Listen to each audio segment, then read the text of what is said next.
부르실 찬송인 것 같아서 오늘은 무슨 날이죠? 크리스마스. 크리스마스가 무슨 뜻인지 아는 사람? 아? 크라이스트. 마스. 크라이스트는 뭐고 마스는 뭐예요? 네? 그런 것 같아. 나도 잘 모르겠어. 몰라서 물어보는 건데 그건 맞아요. 마스라는 말이 제사라는 말도 있는 것 같고 그런 것 같아요. 근데 실제로 예수님의 생일은 12월 25일이 아닙니다. 역사적으로 볼 때 어서오세요. 예수님의 생일은 아무도 몰라. 언젠지. 어쨌든 12월 25일은 절대로 아닙니다. 12월 25일은 사실상 죄송한 말인데 역사적으로 교회사적으로 볼 때 태양신 탄생일이에요. 그런데 왜 이게 크리스마스가 됐냐? 313년 로마의 황제 콘스탄티누스가 로마의 국교로 기독교를 만들었죠. 그 전까지는 기독교가 막 핍박받았다가 갑자기 어느 순간 기독교가 국가의 종교가 됐어. 그랬더니 하루아침에 막 하루에도 막 10,000명씩 세례받고 교인이 되는 거예요. 도매급으로. 근데 이분들이 일반인들이었는데 이교도들이었잖아. 그래서 황제를 물론 숭배를 했지만 여러 다른 종교들을 숭배했던 사람들이라고. 이분들이 축제가 있었어. 12월 25일 날 태양신 축제가 있었는데 태양신 탄생일이니까. 근데 심심하잖아요. 기독교가 되어버리니까. 그래서 심심하니까 그날을 예수님의 탄생일로 만들자. 그렇게 했다는 전설이 있습니다. 그래서 크리스마스가 되었다 하는 것이죠. 어쨌든 예수님의 탄생일이 오늘이다라는 것이 그렇게 중요하진 않고요. 예수님이 이 땅에 오셨다라는 것이 중요합니다. 저는 날짜랑 상관없이 여러분 예수님의 탄생 그것은 어떻게 보면은 하나님이신 분이 인간이 되셨다라는 유식한 말로 인카네이션, 성육신했다는 그런 말인데 하나님이 인간이 되셨다라는 그 기적적인 사건을 기념하는 날입니다. 오늘이. 여러분 저기 크리스마스 트리나 뭐 산타클로스나 뭐 이런 거는 기독교적인 것이 아닌 거라는 것은 알고 계시죠? 네, 그건 뭐 저기 북유럽 지방의 여러 가지 풍습에 의해서 북유럽 쪽에는 이제 그 해가 지면은 6개월 동안 해가 안 뜨는 그런 지역도 있어요. 그래서 해가 들어가면은 암흑세계잖아요. 그래서 해가 다시 떠오른 것을 기원하는 마음으로 이제 크리스마스 트리에 달려있는 별 같은 거, 꽃 모양 같은 넝쿨 같은 거를 이제 트리에 달아서 그거를 기원하는 마음으로 그 나무를 장식했다는 전설이 있어요. 그래서 그것이 크리스마스 트리의 이제 시조가 되었다라는 얘기가 있습니다. 산타클로스는 뭐 원래 어떤 성자라기보다는 이제 신부님이셨겠지. 목자가 이제 이웃 사랑을 몰래 이렇게 하는 게 이제 돼서 그분을 기념하면서 그런 선한 일, 선물을 주는 일들을 고아들에게 선물을 주는 일들을 좀 한 것이 전통이 돼서 이렇게 전해 내려온 거고요. 그래서 이제 산타클로스 패션이 빨간색인 것은 순전히 코카콜라의 영향입니다. 여러분 인터넷 찾아보면 다 나오잖아. 내가 이렇게 설명 안 해도 알고 있는 걸 얘기하지만 어쨌든 내가 이렇게 주절주절 말하는 것은 성탄절의 의미는 그런 거 다 치우고 하나님이 인간을 사랑하셔서 인간이 되셨다는 것을 기념하는 날이라는 거죠. 하나님이신데 신이신데 인간이 되셨다는 게 너무 신기하지 않으세요? 기적이에요. 그거는 기독교에서 이 성육신 했다는 거, 그 높은 분이 이렇게 이렇게 낮은 자리에 오셨다는 거. 마치 우리 인간이 저 개미 새끼가 된 거야. 개미를 구원하려고. 그런 것처럼 전지전능하신 하나님이 자신의 피조물인 인간 세계로 오셔서 인간을 구원하셨다는 사건이 바로 기독교의 역사입니다. 오늘 그래서 성탄 찬송을 부를 텐데, 성탄 찬송은 다 여러분 안에 있는 찬송가에 있는 것만 골랐습니다. 저 혼자 부르게 될 것 같아서 좀 걱정되는데요. 예, 몰라도 알아도 따라 부르시면서 가사에 은혜 받으시기를 바랍니다. 저도 연습을 많이 못해서 다 잘 부를 수 있을지는 모르겠어요. 찬송함으로 오늘 12월 24일 늘 푸른 교회 주일 예배를 시작하겠습니다. 볼륨 올라가네 이거?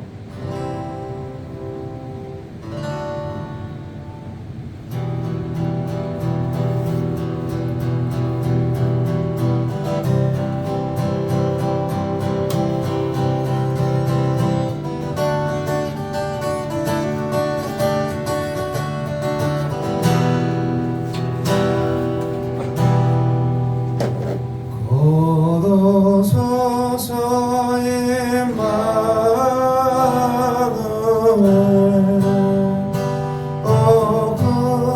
구하소서 이스라엘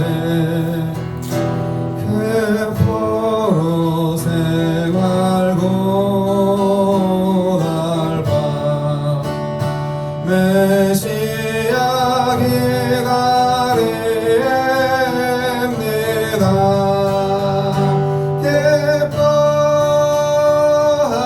기뻐하라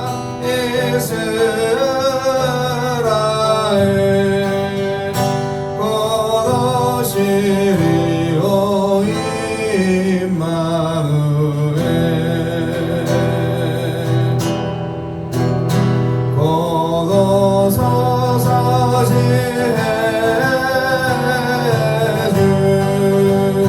온 만물 질서 주시고 참 진리의 길 보이사 갈 길을 인도하소서. 기뻐하라 이스라엘 곧 오시리오 임마누엘 곧 오소서 소망의 주 만 백성 한 마음 이루어 시기와 분쟁 없애고 참 평화 채워주소서.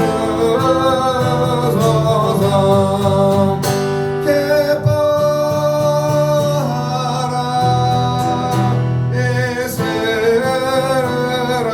이스라엘 곧 오시리오 임마누엘 기뻐하라 기뻐하라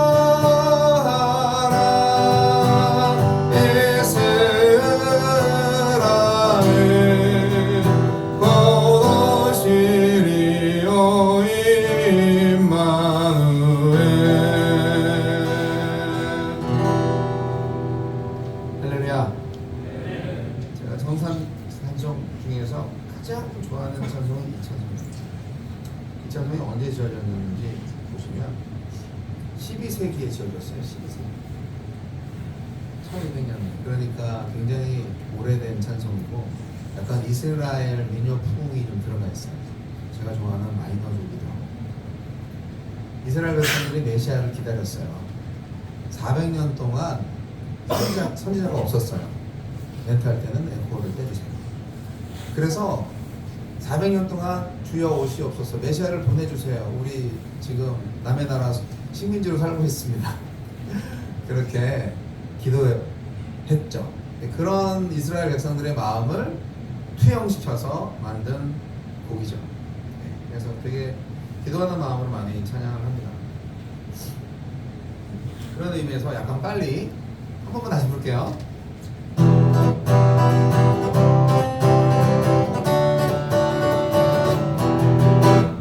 고도소서 임마누엘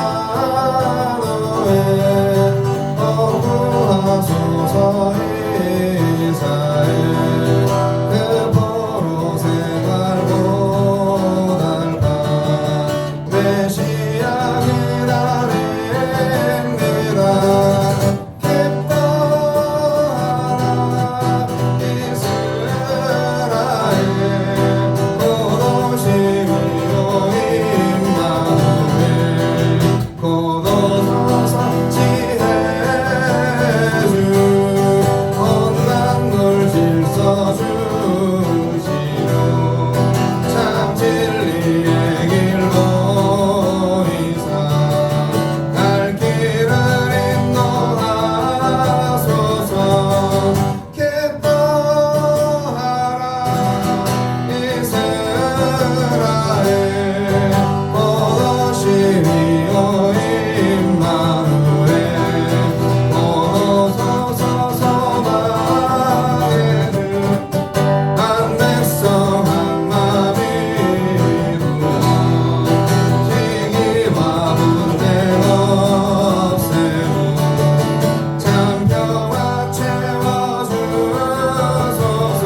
아기 예수 누신지 그 위에 오자 멈췄네 노엘 노엘 노엘 노엘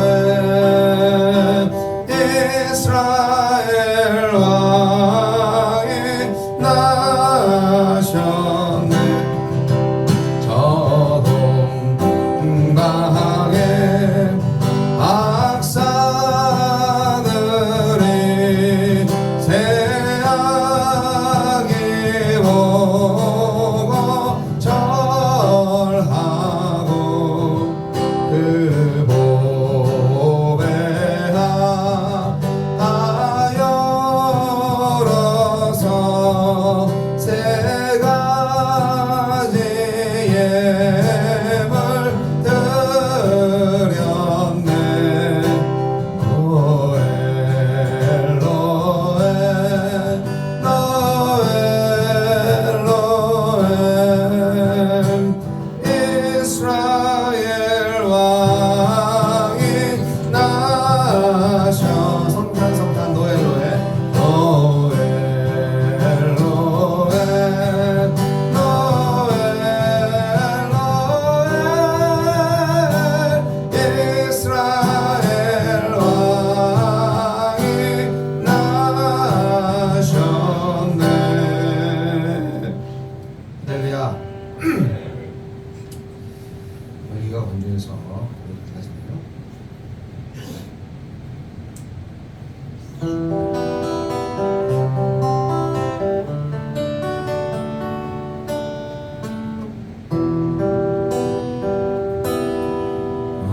백성 예뻐하여라 하늘의 평화가 저 마귀 권세 이기고 우리를 구했네 구세주 탄생하심을 다 함께 기리세 오 기쁘다 반가운 소식 주오셨네 땅 위에 평화 내려주시네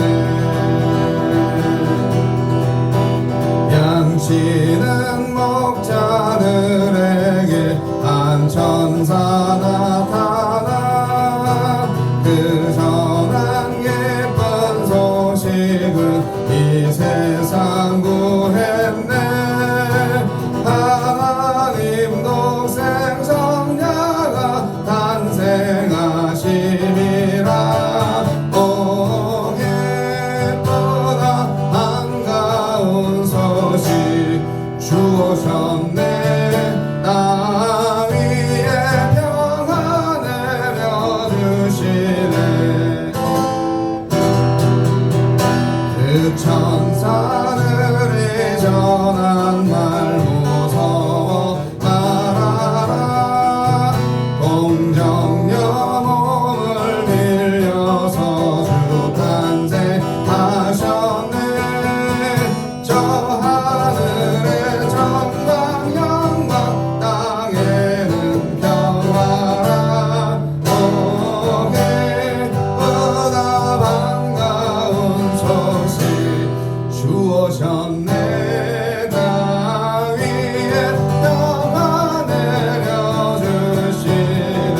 계신 주님께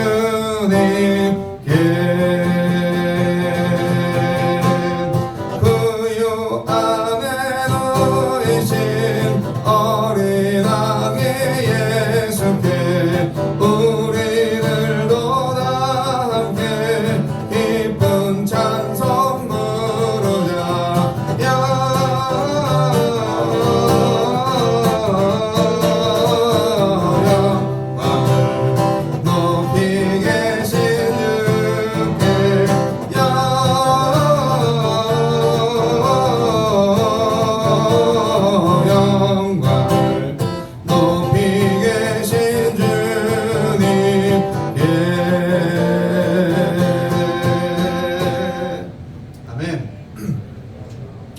할렐루야.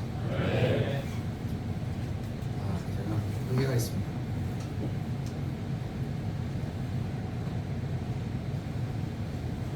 조금 모아서 자, 한 곡을 제가 건너뛰고요. 맨 마지막 곡 하나 하고 그다음에 말씀 하나 시작하겠습니다.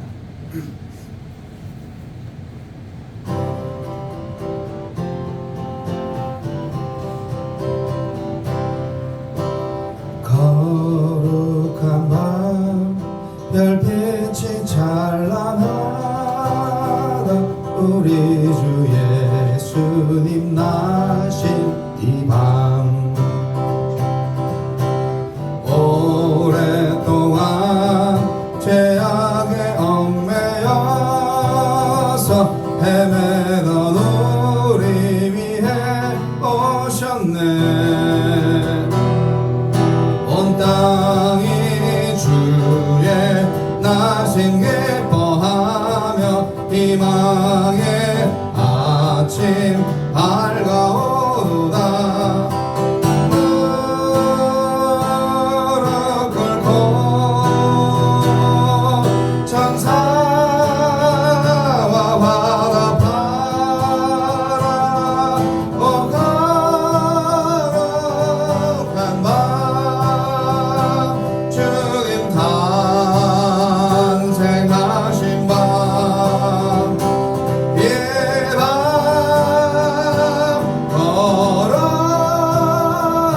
거룩한 밤 거룩한 밤 우리 모두 믿음의 빛을 따라 그 앞에 감사히 나아가세. 동방박사 별빛의 인도 따라 주 나신 베들레헴 찾았네. 만왕의 왕이 이 땅 위에 오셔 우리의 참된 친구 되시네. 우리들의 연약하신 주님 다 경배하라.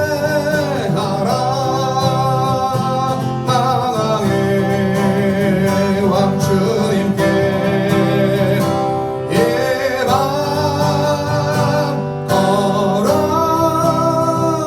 거룩한 밤 거룩한 밤 주의 뜻은 사랑과 평화로다. 우리도 서로를 사랑하세.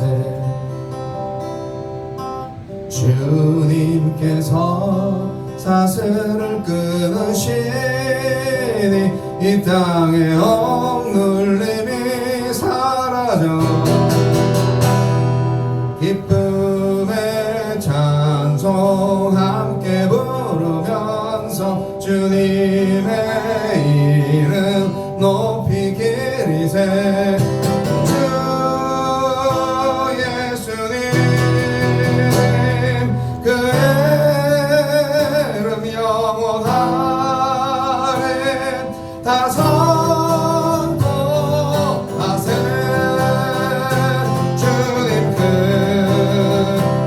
능력은 예방 거룩한 방 거룩한 방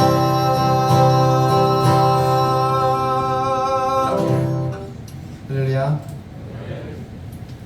대표교대장 나오셔서 기도해주세요.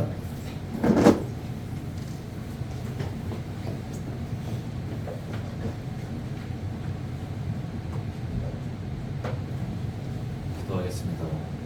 항상 저희 곁에 계시는 하나님, 저희 일요일교대 용사들을 다시 교회에 모이게 해주시면 감사합니다. 날이 추워지고 눈이 내리고 있는데 우리 용사들이 바쁜 한 주를 보낼 동안 다치지 않게 지켜주시고 병에 걸리지 않게 보살펴 주십시오. 또 우리 용사들 다시 교회로 인도하여 주님의 말씀을 듣게 해주시기를 바랍니다. 주님의 이름으로 기도합니다.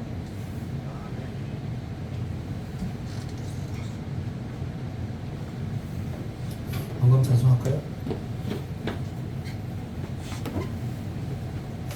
온라인으로 응답하신 분들이 꽤 계십니다. 그래서 그분들 제가 기억하고 기도하고 있습니다. 마음이 중요하죠. 헌금은 저한테 하는 게 아니라 하느님한테 모든 것이 주께로부터 왔으니 이 예물을 주께 드리나이다.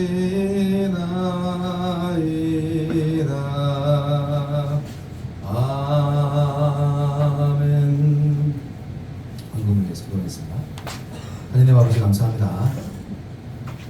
믿음의 예물을 주님께 드릴 때 기쁘게 받아주시고 이 헌금을 통해서 한 영혼이 구원받는 역사가 일어났는데 도움이 되는 주님의 도구로 사용되게 하여 주옵소서.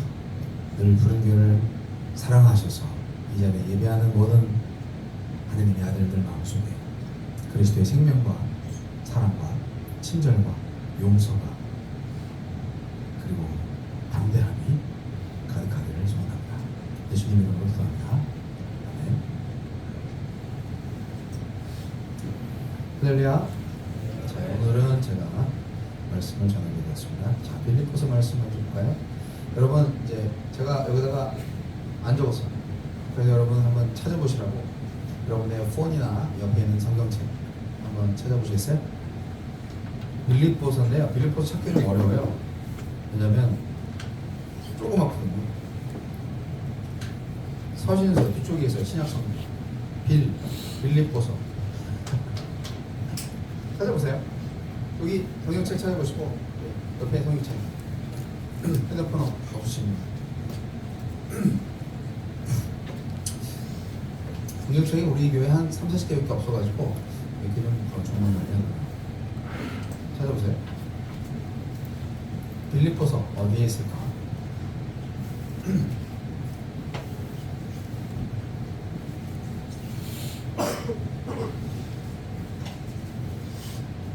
찾았어요? 빌립보서 314페이지? 18페이지. 예, 여러분 여기 빛이 되어 있는 성경 318페이지래요. 잘 찾아보세요. 예. 안 찾고 버티는 분들은 무슨 강심장이십니까? 주님이 보고 계십니다. 좀 찾아봐 주세요. 자, 빌립보서 2장 볼 거예요. 2장.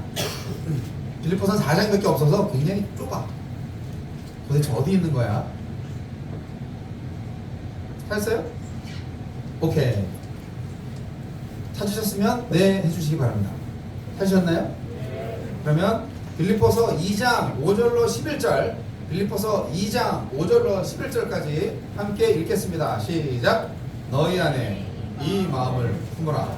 곧 그리스도 예수의 마음이니 그는 근본 하나님의 본체시나 하나님과 동등됨을 취할 것으로 여기지 아니하시고 오히려 자기를 비워 종의 형체를 가지사 사람들과 같이 되셨고 사람의 모양으로 나타나사 자기를 낮추시고 죽기까지 복종하셨으니 곧 십자가에 죽으심이라. 이러므로 하나님이 그를 지극히 높여 모든 이름 위에 뛰어난 이름을 주사 하늘에 있는 자들과 땅에 있는 자들과 땅 아래에 있는 자들로 모든 무릎을 예수의 이름에 꿇게 하시고 모든 입으로 예수 그리스도를 주라 시인하여 하나님 아버지께 영광을 돌리게 하셨느니라. 아멘. 자, 멋진 말씀. 자, 본문 말씀 다시 쳐다보세요. 여러분 성경책 보시면 너희 안에 이 마음을 품으라. 곧 그리스도 예수의 마음이라고 했잖아요. 그러니까 이 마음을 품으라고 여러분한테 지금 바울 사도가 편지 쓴다고 생각을 해보시는 거야. 근데 무슨 마음? 그리스도 예수의 마음을 품으래. 그럼 그리스도 예수가 누군데요? 네, 그는 근본 하나님의 본체다라는 것은 하나님이란 얘기예요. 하나님의 본체라는 것. 본질적으로 하나님이란 얘기예요. 그런데 하나님과 동등됨을 취할 것으로 여기지 아니하시고 하나님 차원인데 하나님인데 하나님처럼 대접받지 않으시고 오히려 자기를 비워 종의 형체를 가지사 사람들과 같이 되셨고라는 말씀. 자기를 비웠다는 것은 하나님의 그 신성을 다 비웠다는 거지. 그리고 종의 형체, 종이 뭐예요? 슬레이브죠. 노예야, 노예. 종의 형체를 가지셔서 사람들과 같이 되셨다. 신인데, 그리고 사람의 모양으로 나타나서 형체가, 육체가 있어요. 영적인 분이신데 자기를 낮추시고 죽기까지 복종하셨다. 즉 사람들에게 순종해서 죽음을 감당하셨죠. 십자가에 죽으셨으니까. 이렇게 되니까 여러분 하나님이 그를 지극히 높여 이제 십자가에 죽으시니까 아버지 하나님께서 아들 하나님을 지극히 높여 모든 이름 위에 뛰어난 이름을 주사 하늘에 있는 자들과 땅에 있는 자들과 땅 아래에 있는 자들로 모든 무릎을 예수의 이름에 꿇게 하시고. 멋진 일 아닙니까? 예수님께서 하나님의 자리에서 인간의 자리로 오셔서 인간에게 복종하고 인간에게 죽임당해서 하나님의 그 만족감을 얻어내니까 결국 하나님이 그분을 이렇게 만드셨다는 거지. 하늘, 땅 아래에 있는 모든 사람들이, 모든 자들이, 모든 존재가 예수님을 주님이라고. 모든 입으로, 자연 만물에 있는 모든 입으로, 입 달린 것들은 다 예수님을 주라 시인하여 하느님 아버지께 영광을 돌리게 하셨다 라고 바울 사도는 고백하고 선포하고 있습니다. 이 부분은 요 10절 11절 내용은 예수 믿는 우리에게도 해당되는 부분입니다. 자, 본문으로 이제 해설을 드리고 오늘 그리스도의 복음에 합당한 삶이라는 제목으로 말씀을 나눌 텐데요. 집중해서 잘 들어보십시오. 들을 귀 있는 자는 들을지어다. 좀 어려운 말이 될 수도 있고 예수를 아직 믿지 않거나 복음을 많이 접하지 못한 분들은 좀 어려운 내용이 될 수도 있지만 집중해서 들으시면 여러분 다 똑똑하시기 때문에 다 이해되고 믿을 수 있을 겁니다. 지금 이 성경은 빌립보서잖아요. 빌립보서는 바울 사도라는 사람이 빌립보 교회에게 보낸 편지예요. 그래서 장절은 나중에 사람들이 나눠놨어요. 원래는 그냥 한 문장 쫙이야 그냥. 근데 그 찾아보기 쉽게 장절을 나눠놓은 것뿐이고, 그래서 짧은 성경책, 바울 사도는 이 편지를 쓸 때 그 편지가 성경이 될 거라고 생각을 못했을 거예요. 그러나 하나님께서 사람들을 영감을 시켜서 이 바울 서신을 성경으로 만들었어요.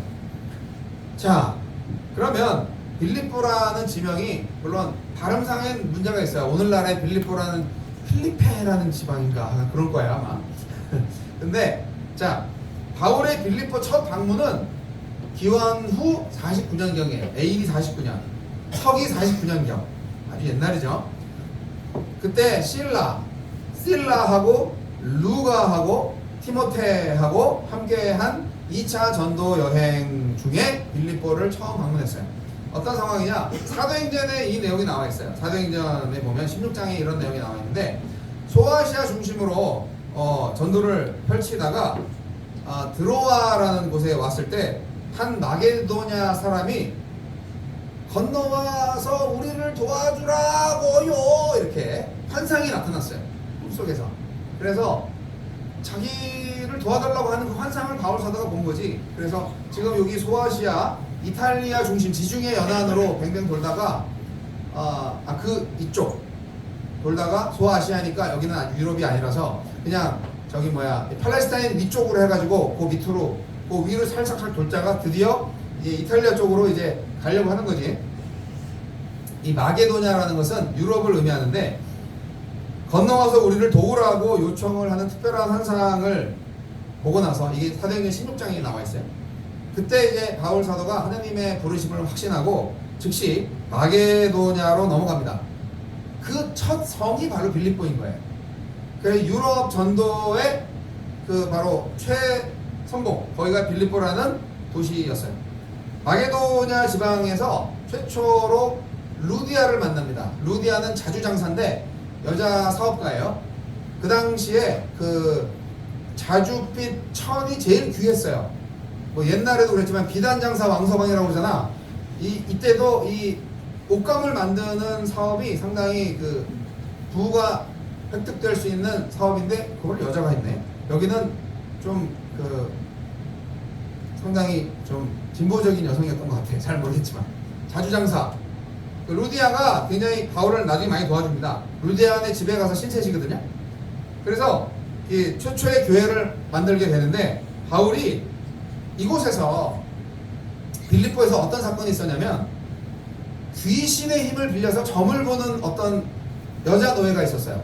근데 그 여자 노예가 너무 힘들어하는 걸 보고 바울 사도가 딱 가서 기도해가지고 귀신을 내쫓았어. 그랬더니 귀신의 힘을 빌려서 점을 봐주고 그 점을 보는 돈을 받아서 그 주인의 배를 불려주는 일을 못하게 된 거 아니야. 귀신이 떠나갔으니까. 예. 그래서 여러분 사회에 나가면은 점 보시나요? 타로 점도 보고 카드 보죠? 안 보나요? 네, 보지 마세요. 저는 이 세상에 귀신이 있다고 생각합니다. 당연히 무당이 칼 위에서 막 춤추고 하는 거 귀신의 힘을 빌리지 않고는 어떻게 그럴 수가 있어. 사람이 귀신이 분명히 있어요. 그런데 예수의 영이 더 강하다 하는 것을 말씀드리고 싶고 귀신 역시 마귀의 종노릇하는 새끼 마귀들이다 라고 생각을 합니다. 그래서 점 보는 거 별로 안 좋은 겁니다. 하나님이 별로 안 좋아하세요. 우상숭배나 마찬가지니까. 나한테 물어보지 너의 미래를 왜 그런 데 가서 귀신한테 물어보고 야단이냐? 그렇게 얘기하는 거죠.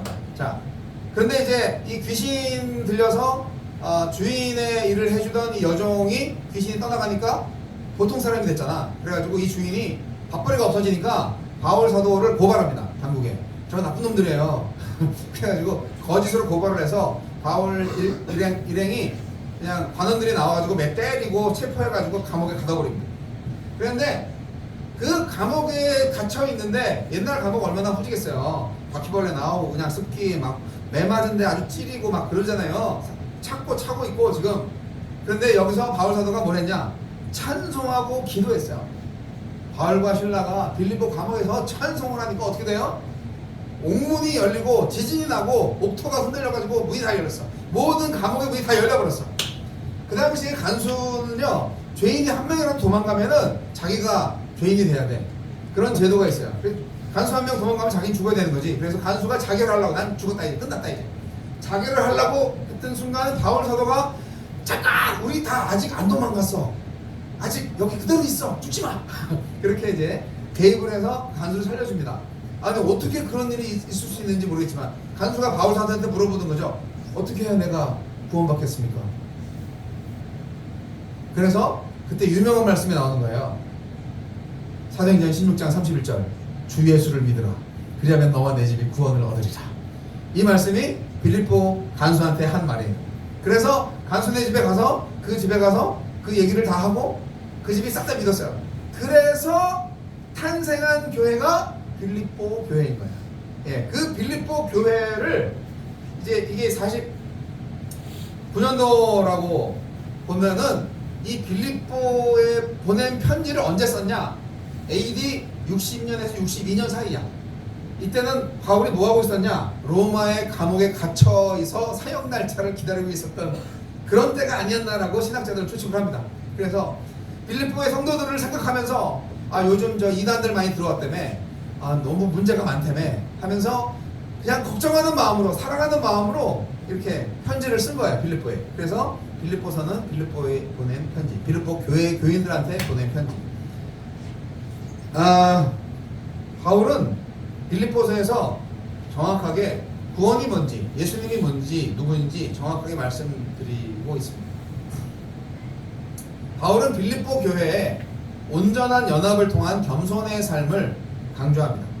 바울에 의하면요, 다른 사람을 나보다 낫게 여기고, 그러니까 더 좋게 여기고, 다른 사람의 유익을 위해서 헌신하는 삶이 바로 그리스도를 본받는 삶이다 라고 얘기를 합니다. 요즘 같은 이기주의, 초이기주의, 개인주의 시대에 이런 기독교의 엄청난 사상은 좀 미친 거 아니야? 라고 생각할 정도로 다른 사람의 유익을 위해서 존재한다. 누가 그랬어요? 예수님이 그랬잖아요. 예수님이 부득불 굳이 인간 세계에 내려오실 이유가 뭐가 있어? 하나님의 자리에서 그냥 하나님으로 인간들한테 기도받고 또 재물 받고 그 예배 받으면서 그냥 살면 되지. 굳이 인간 세계로 내려와서 굳이 그 죽을 수밖에 없는 인간을 살리시기 위해서 굳이 인간의 고통을 다, 육체의 그 고통을 다 짊어지시고 33살의 젊은 나이에 그렇게 십자가의 형틀로 죽음을 담당하실 필요가 있었냐? 라고 생각하는 거죠. 왜? 누구 때문에? 우리 때문에, 인간 때문에, 나 때문에 그런 일을 하신 거죠. 왜? 사랑하니까. 하느님이 우리를 사랑하니까 그랬다는 거죠. 그것이 기독교의 기본 진리고 핵심 진리고 전부입니다. 기독교에서 하느님의 이 사랑, 예수의 사랑 빠지면 기독교가 아니에요. 대접받는 종교가 아니에요. 섬기는 종교예요. 복수하는 종교가 아니에요. 복받는 종교가 아니에요. 사랑하는 종교예요. 그래서 이 복음으로 말미암아서 이제 하늘의 시민권을 가진 자로 합당한 삶을 살아야 된다라고 바울은 얘기합니다. 지금 바울이 어디 있어요? 이 편지를 쓸 때는 로마 감옥에 있는 거예요. 로마 감옥에서 언제 죽을지 몰라. 그런데 바울은 나는 죽어도 좋아요. 아니 차라리 죽었으면 좋겠어요. 빨리 죽어서 사랑하는 우리 주님 곁에 가서 주님과 같이 살고 싶어요 라고 말을 했을 거예요, 분명히. 그런데 아직은 내가 살아야 되겠어요. 왜냐고요? 빌립보 교회 여러분들에게 내가 도움이 되어야 하기 때문이죠. 내가 예수님한테 받은 그 교훈, 그 사랑, 그것을 여러분들한테 전달해줘서 여러분들이 아직 이 세상에서 살 동안에 예수님처럼 잘 살고 구원을 잘 받고 구원을 잘 완성시켜 나가기를 바라는 마음으로 내가 그걸 도와줄 수 있기 때문에 아직은 내가 살아야 되겠어요. 그러나 나는 사나 죽으나 주님의 영광이 드러난다면 그것으로 족합니다 라는 바울이었습니다. 멋지지 않습니까? 자기 목숨을 아끼지 않아. 누구를 위해서? 그리스도를 위해서, 그리스도가 사랑하는 다른 사람을 위해서.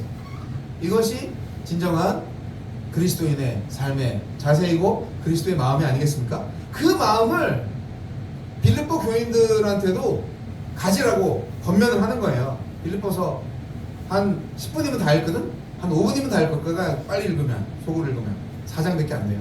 거기에 구구절절 바울 사도의 그 뜨거운 피 같은 그런 사랑이 담겨 있어요. 여러분, 세상은요 기독교 복음을 좋아하지 않습니다. 세상은 복음을 환영하지 않습니다. 왜냐고? 세상은 악해요. 돈과 권력과 섹스, 이 세 가지 정도로 함축될 수 있는 모든 유혹에 다 넘어가 있어요. 돈 아니면 권력 아니면 쾌락이야. 거기에 목매는 거지. 아니 재밌잖아. 재밌으면 됐지 뭐. 쾌락의 신을 숭배하는 자의 외침입니다. 돈이 최고야. 돈은 뭐든 갈 수 있어. 돈도 사람도 살 수 있어. 만몬, 돈을 숭배하는 자의 외침입니다. 특히 권력에 대한 이 숭배가 강하죠. 권력은 정말 어마무시한 유혹이에요. 내가 다른 사람을 마음대로 할 수 있다.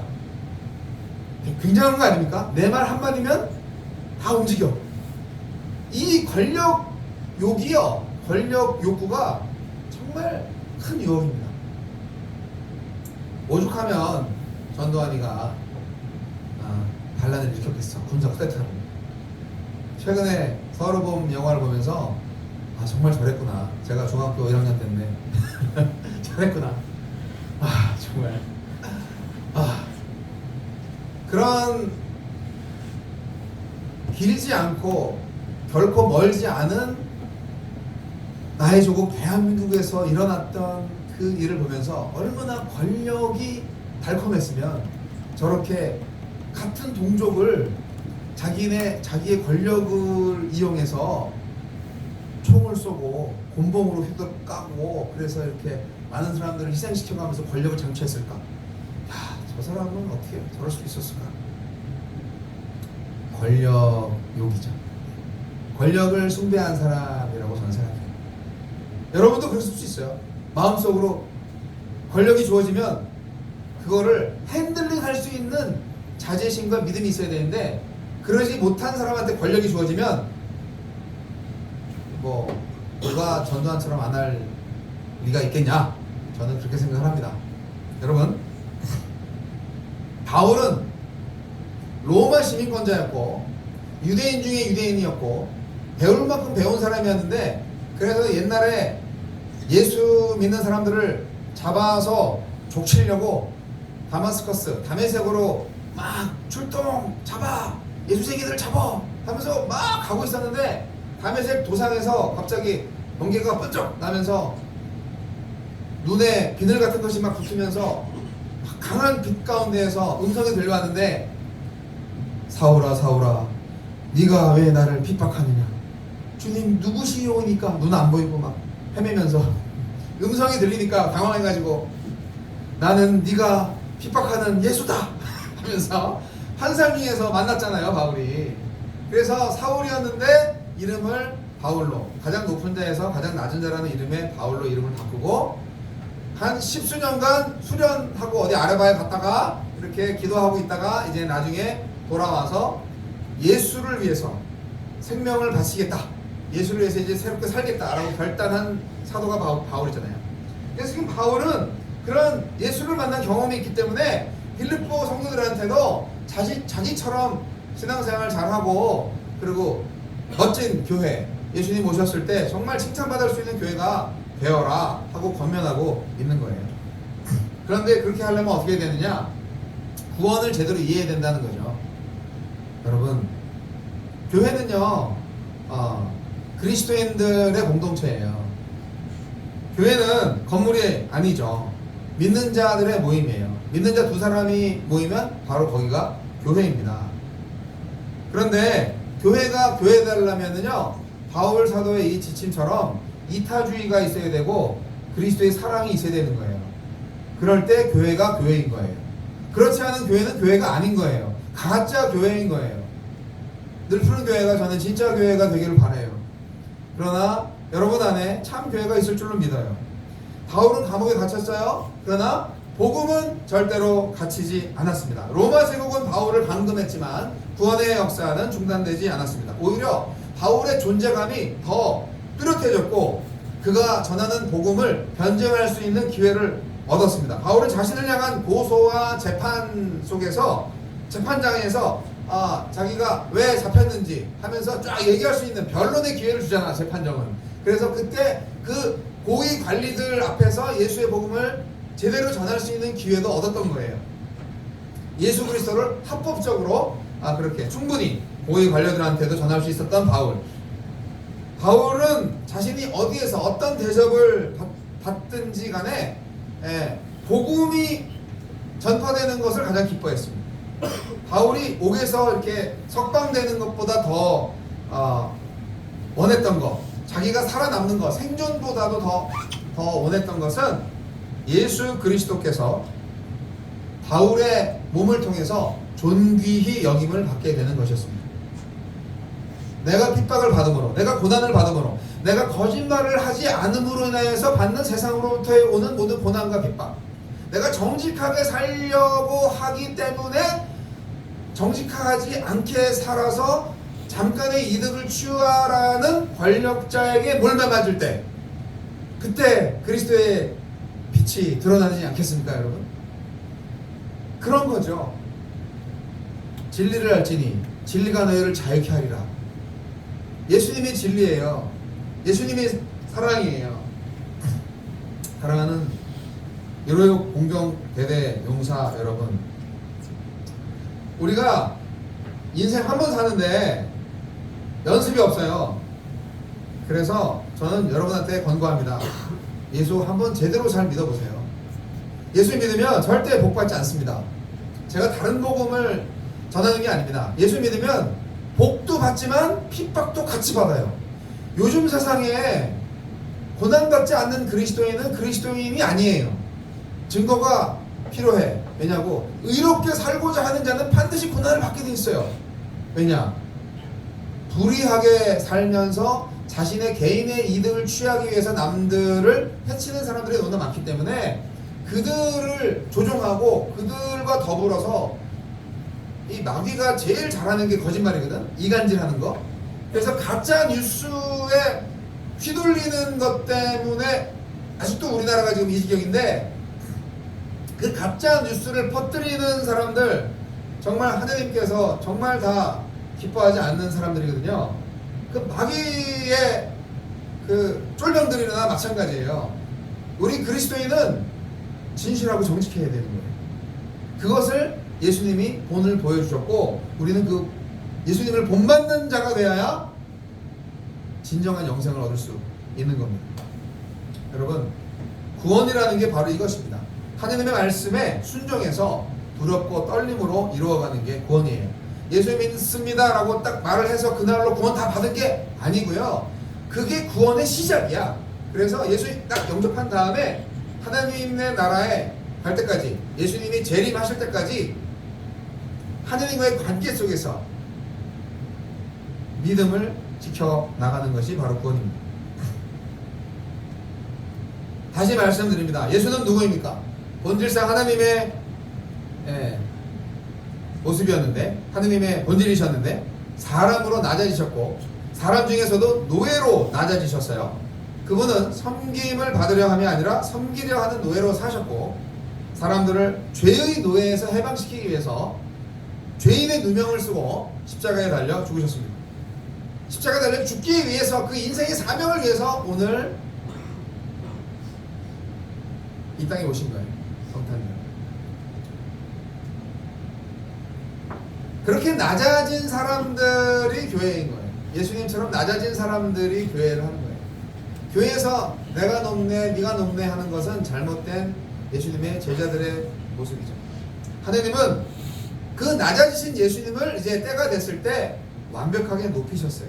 그게 끝이 아니라는 거죠. 우리 그리스도인의 인생 그게 끝이 아닙니다. 그래서 여러분께 권고합니다. 복음에 합당하게 살아라. 복음에 합당하게 살자. 한번 외쳐보겠습니까? 복음에 합당하게 살자. 그리스도의 복음에 합당한 삶을 살자. 어떻게 사는 게 그렇게 사는 건지 제가 오늘 정확하게 말씀을 드려가지고 잘 모르실 수 있지만 귀 있는 자는 들을지어다. 여러분, 바울 사도는 오간에 갇혀 있으면서 빌립보 교인에게 이렇게 말했습니다. 주 안에서 항상 기뻐하라. 내가 다시 말하노니 기뻐하라. 너희 관용을 모든 사람에게 알게 하라. 주님이 가까이 오시고 있다. 아무것도 염려하지 말고 오직 모든 일에 기도와 간구로 너희 구할 것을 감사함으로 하나님께 아뢰라. 그리하면 모든 지각에 뛰어난 하나님의 평강이 그리스도 예수 안에서 너희 마음과 생각을 지킬 것이야 라고 빌립보서 4장 4절로 10절까지의 말씀으로 우리에게 권면하고 있습니다. 이 말씀이 전 너무 좋아서 이 말씀을 제가 노래로 만들기도 했죠. 제가 이 노래 부른 거 들어본 사람 들어보세요. 아, 제대했나? 감사합니다. 몇 명 안 되네 이거. 큰일 났네 이거. 다시 한번 제가 특성할 수 있는 기회를 가져보도록 하겠습니다. 자, 설교를 마칠까 합니다. 좀 장황했지만 설교를 들어주신 분들께 심심한 감사의 뜻을 전합니다. 오늘 성탄절인데, 성탄절날 저도 예수 안 믿을 때는 성탄절날 그냥 가족들끼리 또 친구들끼리 모여서 먹고 마시고 놀고 선물, 크리스마스 선물 특히 선물 주고받고 카드 쓰고 막 예수 안 믿을 때 그랬어요. 근데 지금은 성탄절에 뭐 하냐면 불이웃 돕기를 하면 좋을 것 같고, 왜냐면 예수님은 잃어버린 자를 위해 오셨으니까.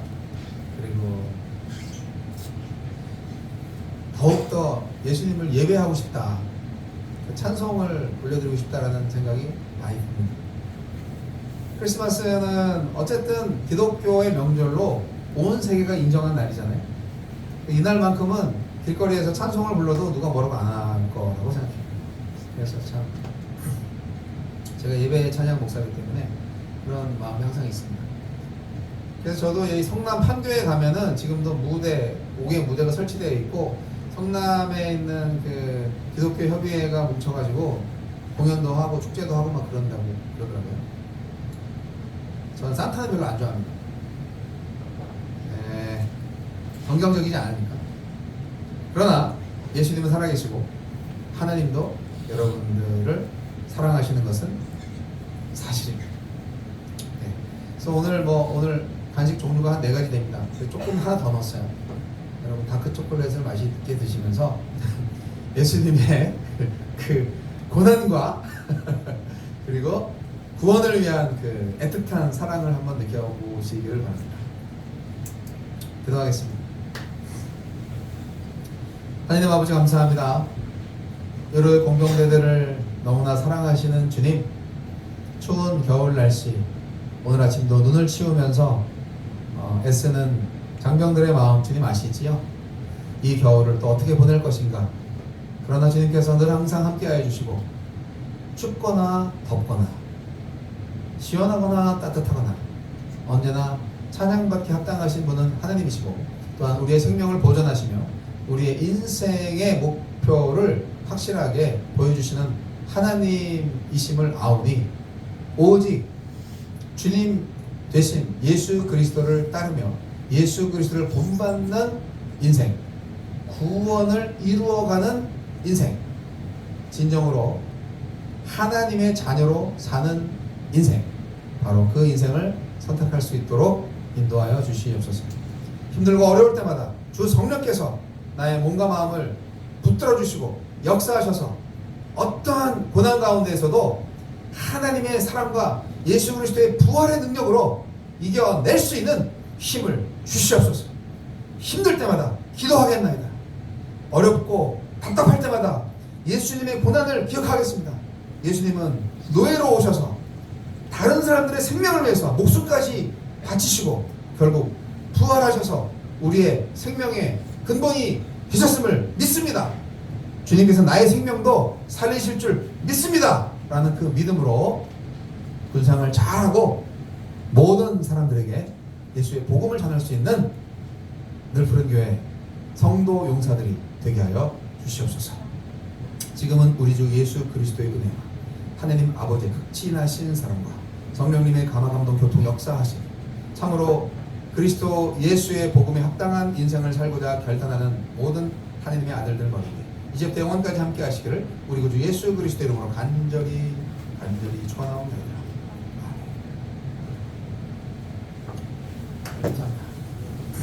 자, 광고 하나 있는데 다음 주에 또 콘서트